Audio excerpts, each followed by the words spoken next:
Okay, great. It looks like it is now 11:16, so we are 1 minute past the starting time. So we will go ahead and jump into this week's topic of decision intelligence and the future of BI operations. And Anouk, if you want to go ahead and go to the next slide, just a quick intro. I'll intro myself and can let Anouk do her intro next on her background. But yeah, so I'm Logan. I'm the CEO here at Datalogz. I started the company, I guess, about 4 years ago at this point. Prior to that, I was working in the aviation industry in reporting, dashboardings, everything analytics. Really saw firsthand the impact that BI sprawl is having. And I guess from starting the company 4 years ago to now, it feels like we are in a completely different BI world of we're creating this new agentic future. Decision intelligence is supposed to be coming. Maybe some companies are already implementing it already, but we're really seeing BI is shifting the operating model of how data, decisions, and analytics is being done. And just the crazy stat to throw out here is in our customer base, we saw an average growth from 2025 to 2026, an increase of 77% in the number of reports and dashboards that exist. Is this because of AI? Why are these environments 2xing? It is a crazy time to be part of the data world. But yeah, Anouk, over to you for your quick background and intro. Thank you. Hard to compete with that. My name is Anouk. I'm a director of product here at Datalogz. I joined a year ago. I come from the data governance world, so I have 7 years, yeah, at least 7 years of experience in data governance, including BI integrations, SAP integrations, Lineage. So that's a really good background when you want to focus more on BI, which is what I really love. For the simple reason that for me, business intelligence is the place where the business users and the technical users come together and they're working on this common goal where they are trying to communicate and make decisions on the future of the company. And that is so incredibly important. And I just love being part of that world and trying to make sense of it. Awesome. Yeah. Thank you for that background. And I do have one follow-up question. What originally, I guess, created your interest in BI? So I feel like out of everyone I have ever met in the world, you are probably the person who dreams the most about BI reporting tools and environments and thinks about this 24/7. So I'm curious just what initially got you so hooked in this BI world? Probably user interviews. I love talking to people, understanding their problems, and I love problem solving. And this was such a weird area because, as I said, it's where business users come and they consume the dashboards. But these are very technical user profiles, analysts that try to understand the dashboards, that build these dashboards.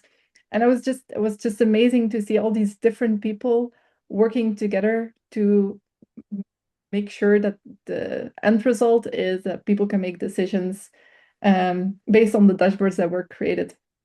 And that's just so interesting. I myself have a technical background. I love API analysis. I love testing all of the different BI tools. I have worked with at least 8 different BI tools from SSRS to MicroStrategy, I'm sorry, Strategy, Looker, Sigma, so old BI tools, new BI tools, and everything in between. I just love to compare and seeing how people work together to get to the end result, which is decision making. Yeah, I love that. And we'll get into the decisions intelligence piece, but I guess I do have one other follow-up question. And we hear from our customers, clients, and just kind of different industry knowledge. Like I've heard companies claim to have 15 BI tools. We had one RFP one time that said we have 22 separate BI tools. So Nook, after interacting with 8 tools and I guess knowing the whole market into out into end, how many BI tools do you think actually exist that are used at the enterprise level today? If you had to throw out a number, guess on what that number is. Depends on what you call a BI tool, because some people look at an Excel sheet and they call that a BI report as well. So Smart answer. Filibustering, avoid giving a real answer there. That works. Good politician. I think the customer I worked with the most different BI tools was, I think 8. It was really a range of very old BI tools. That it was a big pharmaceutical company. And the old BI tools, they didn't want to go from on-prem to cloud, but then they still had some departments who preferred cloud BI tools like Power BI and Sigma. So yeah, I think 8, that's the maximum of BI tools that I've interacted with at the same time for one customer. Okay, yeah, that is a lot of tools to manage, keep track of APIs, metadata across. Awesome. But yeah, I guess let's go to the next slide. We can jump into the decision intelligence part of the topic. So yeah, I'll just highlight a little bit about the problem statement and this, we call it decision gap, but what we're really seeing in the market today across different analytics reporting environments. So when I started out this conversation, I think I threw out the stat of we saw 77% year over year growth of reports and dashboards. And I'm not convinced that this number of dashboards that exists is actually helping companies make better decisions. Just because you have more reports and more dashboards does not mean you're being data driven. I actually think that what's happening in enterprises today is because there's such a big mess, it is easier to go and create a new data asset than reuse something that already exists. Because people can't find it, what it is. They don't know if they can trust it. They don't know if the data has been validated. They don't know who ultimately owns the different reports. And because you have all of these questions of what's happening today, it is forcing people, instead of saying, hey, I can go track down, go dig through ServiceNow tickets, why this was created, who owns it, instead actually taking a step back and just saying, hey, I want to create a new report or dashboard. So I'd say the problem that we're really seeing is we're seeing more reports, more data, more analytics happening, but is it really leading to better decisions at a company? How can we ensure that the decisions that are being made are 100% reliable and can be trusted there? And we're seeing it across all of our customers that this growth is happening. There's no denying the fact that it is out there. But how do we turn this growth, this interest in data, this anyone can query data with AI and actually make these insights reliable, push the business to get better decisions? And eventually we'll get into this agentic conversation of, okay, can we have reactions of systems to our reports, dashboards of let's actually power an action or tell someone to do something that really impacts the team and turns these data teams into profit centers. But yeah, before we go to the next slide, enough, anything else to just add there on the decision gap we're seeing today? I think you explained it really well, and with everything else that we will go through, I think the full picture will become clear. Okay, great. Okay, so why traditional BI is no longer enough? I think Logan already spoke about it, but maybe for some context, has anyone seen the movie Moneyball with Brad Pitt and Jonah Hill? This is it's about a baseball coach who doesn't really have a team, and they have no money, and he's supposed to assemble a team, but without money he cannot buy the high rated players. So they're using something that's called sabermetrics to calculate who would bring in the most value based on what kind of money they can offer. It's a really good movie. Everyone should see it. I'm sure, Logan, if you have, but I fully recommend it. Now, in Moneyball, they're not I need to using... rewatch it. Yeah, you need to. They're not using decision intelligence. They're using advanced analytics to enhance the traditional BI. Without Jonah Hill's magic, they wouldn't be able to assemble this team and be so successful. But it's still all manual.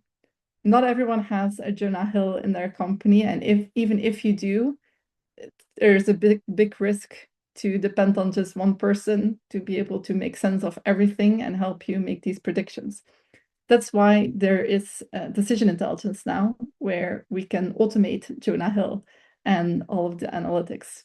And that is a big shift that we're also now seeing. So BI, the old or the traditional BI or business intelligence is descriptive. It's using historical data. It's human interpreted. While decision intelligence, it's predictive, prescriptive, and outcome driven. And most of all, it's automated. So we're moving from what does the data say to what decisions should we make right now. And now for the Gartner the definition of decision intelligence. Why does it matter what Gartner says? Maybe we should start there, because I don't think decision intelligence is a term coined by Gartner, but they were the first to actually bring in data intelligence as its own category. They are focusing on data intelligence and data intelligence platforms. And how do they define it? Because you can see different definitions everywhere. So how does Gartner define it? They do it as they say that it's a discipline that improves decision making by explicitly engineering how decisions are made, and then improving the outcomes through feedback. So the big shift is actually moving from reactive reporting to proactive decision engineering. And then before you go on to the next slide there, just to add, as I was doing some weekend research over the topic of decision intelligence, trying to answer that question of where did it actually originate from? And it's funny, if you go back 3 or 4 years, there's different software vendors, and one was actually across from us at the Gartner show last year, but Pyramid Analytics. And it looks like from like the earliest blog or kind of positioning of it, it looks like they were kind of the ones who coined or created this term of, hey, what's intersecting at BI plus data science plus advanced analytics, and we want to make it this decision intelligence piece. But I think it's morphed into something much larger than any kind of one vendor. And it's clear, like when we talk to the people at Microsoft and the direction that Power BI is trying to go, where Fabric's going, is we want to reach this point of decision intelligence. So I think it may have started as like, hey, this is a good new marketing positioning for a company to say, hey, you already have a BI tool, you have a data science tool, but do you have a decision intelligence tool? But I think it has slowly gone from that to morphing into something a little bit more concrete. And Yeah, and go ahead. I think Gartner was one of the first to distinguish it as something different, its own discipline, its own category. So it's not analytics, it's not BI, it's not data science, it's something else. And I think that's the biggest difference between what was there before and what is here now. Anything else you want to add? No, I think we got one question, but I think we'll cover it on a slide coming up. We'll run through it then. Okay. I'm also happy to answer it after my next slide. Okay, because there's no better way than using an example to explain this. So a regular example, sales. I don't know anyone in sales who is not using dashboards to keep track of their customers, of the numbers, because let's be honest, sales, it's all about numbers. So here's an example of what it looks like in practice. Traditional BI shows the sales and the inventory. The analysts then interpret different sales trends, and actions are being made based on this historical information. To make predictions, you can use advanced analytics. You can optimize your analysis, but it's still very human-centered. It can be very inconsistent, and it is definitely very manual. Decision intelligence automates most of this because it can predict demand and risk. It can recommend actions that should be taken, and it can even automate things like reordering, pricing, escalations. So for someone who's working in sales, it's a game changer because they go from historical data to what they have to focus on in the next quarter. And that is what sales is all about, right?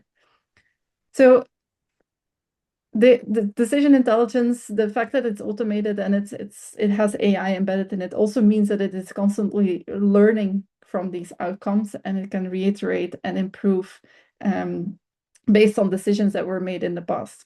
So you can, if the data is correct, and that's the big if your data is correct, if your reports are healthy, and if everything is working smoothly, that will also make decision intelligence a game changer for your company, because that means that based on the history and all the calculations that are being automated by the AI agents, that you can now have predictions that you can more easily trust. But there's that big if that I mentioned. So let's go to the next slide. Awesome. Yeah, and I guess just talking a little bit more about the importance of decision intelligence and why is it accelerating today. Uh, so first, I think in terms of just the overall market size and traction and growth, from some of the research predicting of what's going to happen here is around 15% growth by 2030. And I think we're seeing the big, of course, everyone's aware of the shift with AI, agentic, LLMs, all being embedded into enterprise analytics. And we're seeing it every day at our customers in, I'd say, smaller pockets of where we're really reaching closer to something to like decision intelligence, but not enterprise wide. But I think with anything is it's this natural growth curve and evolution of what's actually going to happen there. And 15% to me does seem small of kind of growth of what actually is happening in these environments. So I'd say it all depends on what kind of word or terminology that we're going to ultimately use here that drives it. But I think where these stats become more impactful is when you get to the second box here is by 2027, 50% of business decisions will be augmented or automated by some sort of agentic agent. And I think when you say that 50%, that makes you like, wow, that's crazy. I don't think it means that a end-to-end agentic approach is going in, solving questions, reading data, creating a new report. But I think it is by pieces or processes that are happening very manually today inside an enterprise that are going to be automated. Like we have customers all the time that it's taking, hey, this production report in Power BI, I'm downloading a manual copy of the data into my own file or my own personal drive, re-uploading it, and then creating this custom view. And I'm running this manual process every single day where people using these old Windows scheduling tools to run different tasks of I need to move a CSV here. I think this is where that agentic piece really shines is how can we take workflows that are time consuming manual and automate? I think there'll definitely be people, and probably not 100%, but doing the more advanced things of, hey, I have an insight. I want to go back, crawl my database, ultimately reach a conclusion or get there faster. I don't think the reality is we're going to see everyone jump to that. It goes back to the crawl, walk, run analogy here. But I think agents we're seeing already are used in kind of small subsets to create impact there. And then by 2028, the autonomous decisions becoming part of daily operations. I think that is already happening today of where people are taking workflows that were manual and really embedding them into them as, hey, I can do more with less. And starting off with simple things. I think an example we see on our team all the time is, hey, I had this call with a customer. They gave me all this feedback. I need to analyze these notes. Or if you think about in Zoom, and after a Zoom meeting, you get your packet of this was the notes from the call. These are my action items. And this was the to-do list that I needed to get done. That is all part of this autonomous decision-making process that is replacing what was being done manually today. And I think as we shift over and more into this next era of BI analytics and decision intelligence, a big driver of what's going to happen across organizations, how do you improve efficiency? And I think it will be small pockets today, but it'll slowly change how people work flow. And we've seen that with so many technologies as they're deployed across as it starts small. And I always go back to our growth curve of BI assets. If we look at some of our customers' data back in 2018, 2019, 2020, there was hundreds of reports and dashboards, now tens of thousands. I think the same kind of curve will happen here with as we move to the next era of intelligence.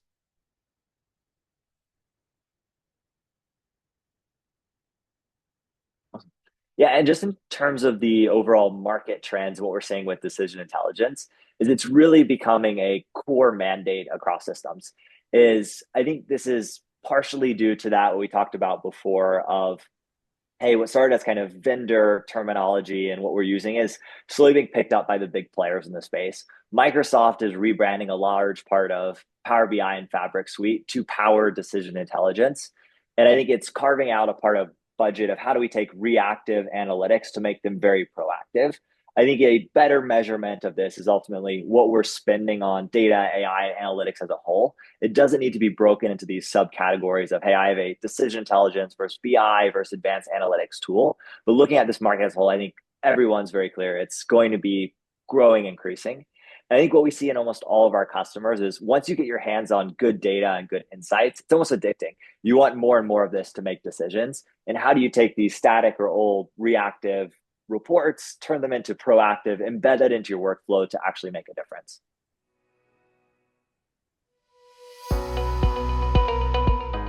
But here's where things become very interesting. As I mentioned before, there are a lot of ifs because this is a big twist. These agentic AI agents, they increase both speed and risk. You need to have your data under control, your data layer, your BI layer. You need to keep everything governed. You need to have security under wraps. Because AI agents, they can now observe, decide, and act. This dramatically increases decision velocity, but it also increases risk. It gets amplified. Everything gets amplified when the inputs are flawed. So that is something that a lot of people still need to prepare for. A lot of companies still need to prepare for.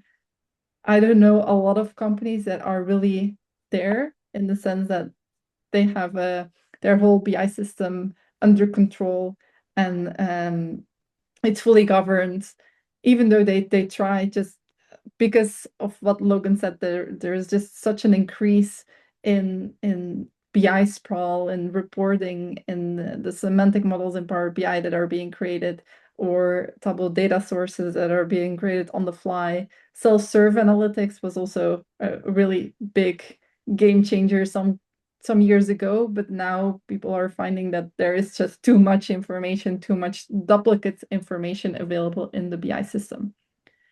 And agentic AI, it does not tolerate broken dashboards or stale metrics or unmanaged access.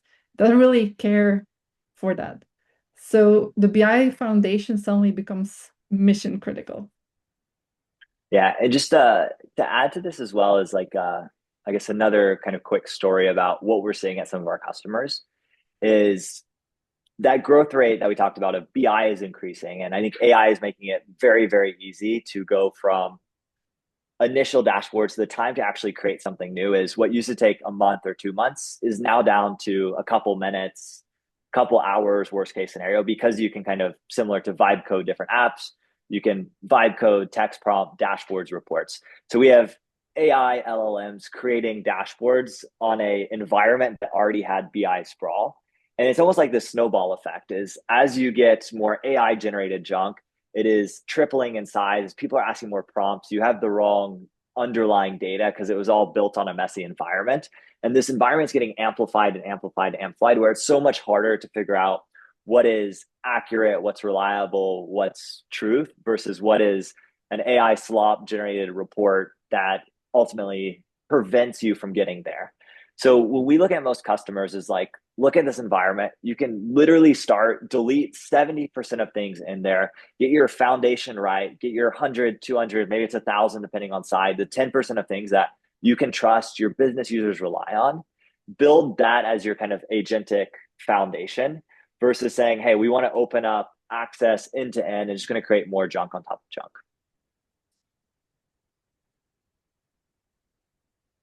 I should have actually went to the next slide because you basically said everything that is on here.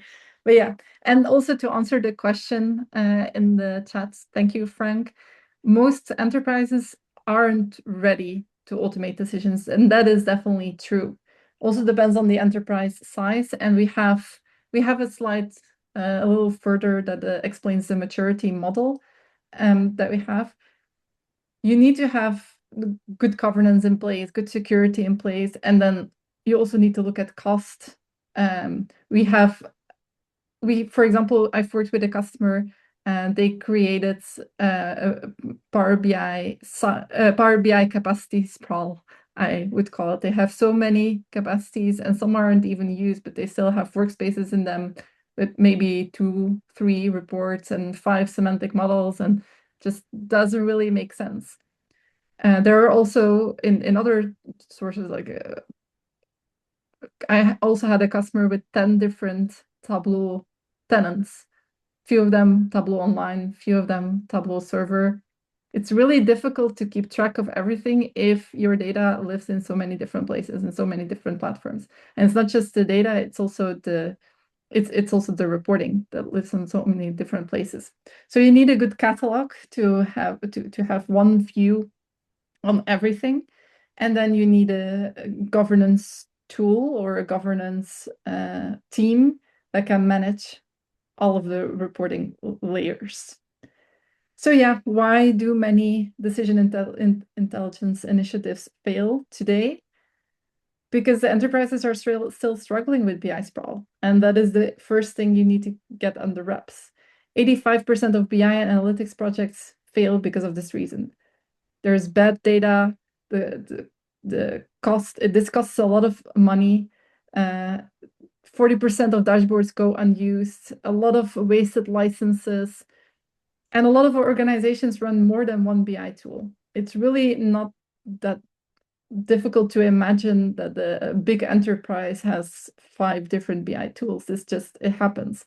It doesn't also need to be 5 different BI tools, but from my previous example, can also be 10 different Tableau tenants. This still counts, it's still separated, it's still siloed. So it still counts as different BI tools, even though it's all Tableau. So AI-driven decisions built on unreliable BI actually increases the risk instead of reducing it. Yeah, and just to add to one point there, Anouk, if you go back one slide, uh, on that fourth bullet of organizations typically use 3 or more BI tools. I think we talked about it as well early on, but at most places we see a lot more than 3 BI tools. But almost all of the companies we work with, there is a call it platform engineering team, IT team that is focused on how do I rationalize, reduce the number of tools that we have as a company and use that to drive lower cost. We're seeing it constantly where I guess head to head Power BI versus Tableau is, hey, what if we got rid of our Tableau that's very expensive per user, move it to a Power BI or Fabric premium capacity? And it's happening all the time of driving this. But as that's happening of this big rationalization program, then you have shadow business units buying more BI analytics, decision intelligence tools out there. So as one group's trying to rationalize, then we have another saying, hey, these new features on Sigma or Hex or Omni or ThoughtSpot look cool. I want to embed that into my business unit. So it's really interesting to see, like, as companies push towards, hey, I want to get off these expensive licenses driven by a platform, there's this other organic tool growth that is almost always happening inside these companies. So I don't know if the answer is like, hey, we want to make everything a Microsoft Power BI Fabric shop. It's probably not the right. It doesn't one tool to fit every single problem. But I think there is an opportunity of, as you're procuring more tools in your organization, is how do you keep as much alignment as possible and break down silos of as few issues as possible? Because I think everyone's seen this time and time again on different from your data architecture is, okay, most people are multi-cloud. There's a reason for that. Maybe there's an issue with Azure. You need a fail-safe in AWS. But do you really need 7 BI tools and are buying more every year while you have one group spending time and effort to rationalize? I think the other argument here as well is with kind of the agentic world coming is, does it matter what tool different things live in? Is if my agent can go read in Power BI, read in Tableau and make the best choice? I don't know. I don't think we're there yet today. But I think it goes back is you need a solid foundation in place. And then we also got one question in the chat about where we see the best AI enhancements to BI analytics tools coming from. I think that really connects to this whole decision intelligence piece. Is rather than being kind of these are static insights or updating, is how do we actually come to an outcome or conclusion? But really, it's to get there is I think you need a clean, lean environment, prevent BI sprawl, prevent these issues, have that base and foundation to ultimately there, which I think leads in naturally enough to this exact slide on BI ops and why it's important. Yeah, and it's not really about the best AI enhancement in or outside of the BI tools. It's the trust you have in your data in your reporting layer, and it's what you do with it, because you can have the best AI model out there, but if it fails on a daily basis, it's definitely not the best. It's only the best on paper. So there are so many ifs and maybes, that it all depends on your foundation. So yes, and then we're talking about the missing layer, BI ops or BI operations. And this is exactly where BI ops comes in. So if this is decision intelligence optimizes decisions, that means that BI ops ensures the foundation is sound. So this was actually the best introduction we could have made. BI ops is the layer that focuses on the BI consumption layer, so on the dashboards, the reports, the data sets, and on the monitor usage, freshness, adoption, cost, performance, and security and compliance, to make sure that that consumption layer is running smoothly, that your foundation is sound. You can also say it's the operational discipline that makes BI trustworthy. We call it BI ops. I also know that Gartner refers to this as decision intelligence platforms. So you could actually say that the Datalogz Control Tower is a data intelligence platform. Is a data intelligence platform. We call it a BI ops platform. But when I read the definition, it is actually the same thing. It is a software layer that operationalizes decision intelligence. So we do just that. You analyze the data and then govern and improve the decisions at scale. So how BI Ops enables decision intelligence. This is the core equation that you need for a successful data intelligence platform. You need BI Ops plus DI, decision intelligence, to have this data decision intelligence and decision confidence at scale. A lot of decisions here. Trusted metrics feed models and agents. The governance prevents risk amplifications. Cost and performance stay under control. And then decision outcomes can actually be audited and improved. You start to treat decisions as your data product. Decisions have their owners. They get improved over time. It is the decision that you look for rather than the underlying reports. Because the truth is, you can't automate trust. You have to engineer it, and that's what BI Ops does.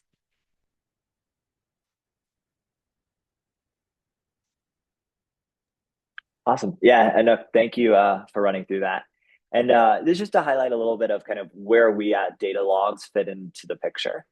So I think we talked a lot about that foundation and how you need to clean up, ensure it's compliant, safe. You don't have a bunch of waste or junk on top of junk that is enabling or preventing.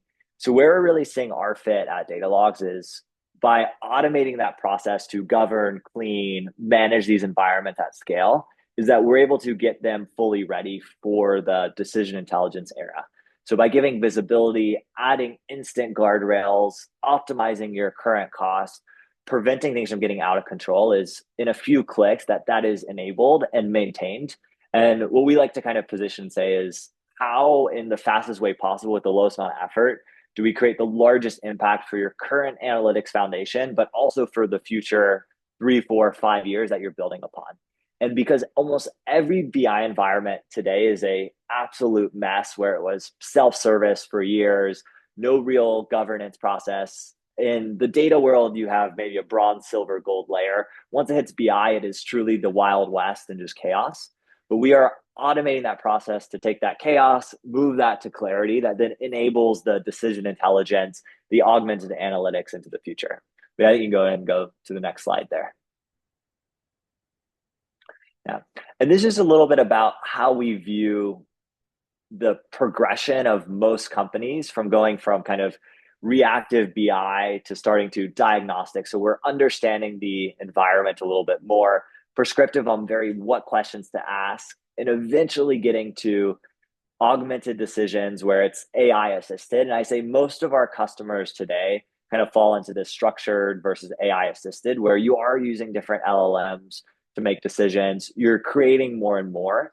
But to get to that point of autonomous decisions where it's, hey, our analytics tools are recognizing problems before our business analytics and analysts can actually solve them.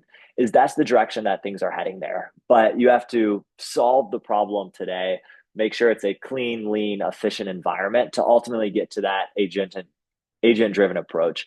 And I mean, we're testing all the time of can we plug in Claude on top of our messy BI environment to start answering questions and take action, send emails. And I'm sure everyone's seen all the kind of different new analytics dramas or agents talking to each other. And I think getting that rich context from the BI environment is something that's going to empower it to make better decisions. But if a human can't understand your environment today, you can't expect an agent to come in and magically be the magic wand. Is you need to clean structure, figure out what's going on first. Yeah, no, over to you. Yeah, what I would like to add is where Datalogz sits in this maturity model. There are two steps to our process. We usually work with companies that are going from the diagnostic BI to the modeled decisions. So we are working on getting the structure in place, making sure that there is a naming convention in their BI tenants, that everything is in the right place, that the security model is in place, that the unused assets are being handled, stuff like that, the things that you need to do before you can go to decision intelligence. And then after the model decisions, we also help with the augmented decisions. So we prepare the BI environments to be AI assisted. And we work on our own MCP servers where we help provide that extra layer of BI health on top of the existing BI tenant, so that you can already ask questions where you go most, like in ChatGPT with the Datalogz MCP server. You can ask whatever you need, and only the healthy assets show up, so that you can actually trust the reports that are being surfaced based on criteria that we can prove and that we can explain. Yeah, I think we've talked about this a lot so far of kind of where directionally things are headed. Uh, but I think a big shift is kind of speed to insights is are we going closer to real-time decisions versus static jobs that run or you see your kind of report status 9 a.m. the next morning is how do we identify problems in real time? I think this is already a big one on the second, but metadata is becoming a core piece of decision infrastructure. And I think like the biggest recognition of this was Salesforce buying Informatica, the kind of importance of different metadata tools, governance. I think a lot of them are rebranding to now context tools instead of just pure metadata, but it is what is required to really power these agentic decisions.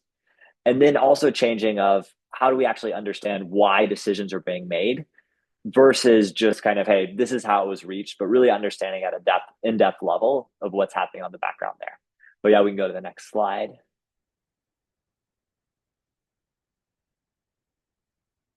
Perfect. Yeah. This is just to wrap up, but we are the Datalogz team. So thanks everyone so much for joining. What we do as a company is really focus on how to manage BI sprawl, how do we clean up at scale. We'll be at the Gartner Data and Analytics Summit in March in Orlando. We're doing a session there on basically how do you get to decision intelligence and in BI sprawl. We have Pepsi and Georgia Pacific's executive data leaders joining us for that summit to talk about their experience with Datalogz, how they've ultimately reached these goals at their company. But yeah, we'll stick around if there's any more questions in the chat. But thank you everyone for joining today.